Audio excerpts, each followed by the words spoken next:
अभी कल शुक्रवार है और कल के लिए क्या मार्केट क्या तेजी पकड़ेगा वापस, या अब थक चुके हैं बाजार और साइडवेज रहने की कुछ दिन और उम्मीद है। मेरे हिसाब से कल फिर से साइडवेज ही रहना चाहिए, शुक्रवार है।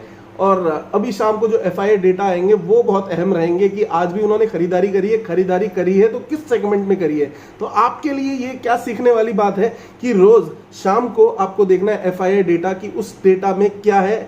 मनी कंट्रोल की वेबसाइट पे जाइए और उस पर थोड़े से ऐड देखिए अगर आपने पैसे देके नहीं खरीदा हुआ है, और ऐड देखने के बाद आपको वो डेटा प्रदान करेगा। उस प्रदान करे हुए डेटा में आपको देखना है विदेशी निवेशक का क्या खरीदारी और बिकवाली हुई है, और खरीदारी हुई है तो किस किस सेगमेंट में, कैश सेगमेंट में हुई है या एफएनओ में हुई है या फिर फ्यूचर्स उन्होंने खरीदे हैं स्टॉक या फिर निफ्टी फ्यूचर्स। तो इससे आपको पता लगेगा कल के दिन का उनका रुझान क्या है, कल क्या वो बेरिश है बुलिश है। तो शाम को मैं आज डेटा एनालाइज करूंगा और देखूंगा कि कल की उनकी पोजीशंस क्या है।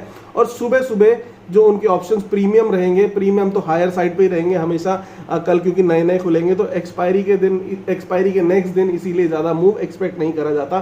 कल देखते हैं क्या होता है। मेरे हिसाब से साइडवेज मार्केट रहना चाहिए, पर अगर तेजी बनेगी तो मैं अपने एक्स के अकाउंट में जरूर बताऊंगा कि तेजी बन सकती है और हमें तेजी का ट्रेंड लेना चाहिए या मंदी का ट्रेंड लेना। फिलहाल तो अभी यही दिख रहा है कि कल में साइडवेज ही रह सकता है, और फिर से कल तो प्रीमियम डीके भी नहीं मिलेगा, पहला दिन होगा मंथली एक्सपायरी का। तो कॉशियस ही ट्रेड रहना चाहिए, बायर्स को फायदा होना चाहिए, सेलर्स का साइडवेज मूवमेंट ही रहेगा। और इसके अलावा इंडिया ने जो रिटालिएट किया पाकिस्तान को, उसका भी थोड़ा सा असर मार्केट्स में दिखा है। अभी भी कॉशियस ही अप्रोच है, और मेरे हिसाब से जो रिटालिएट किया भी है वो भी बहुत ही मीडियम रिटालिएशन है। हमें कुछ अग्रेसिव स्टांस तो रखना ही चाहिए।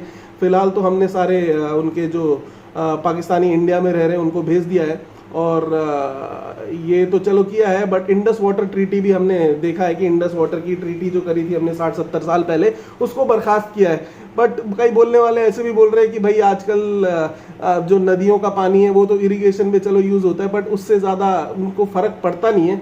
तो चलो हमने कुछ स्टेप्स लिए हैं, बट अग्रेसिव स्टेप्स नहीं लिए हैं। बहुत दुख हुआ यार ये सुन के, और मेरा तो आज सुबह ट्रेडिंग करने का भी मन नहीं था, बट चलो काम तो करना ही पड़ेगा, कर्म तो करना ही पड़ता है, अपना कर्म रोटी पानी चलती रहे, है ना।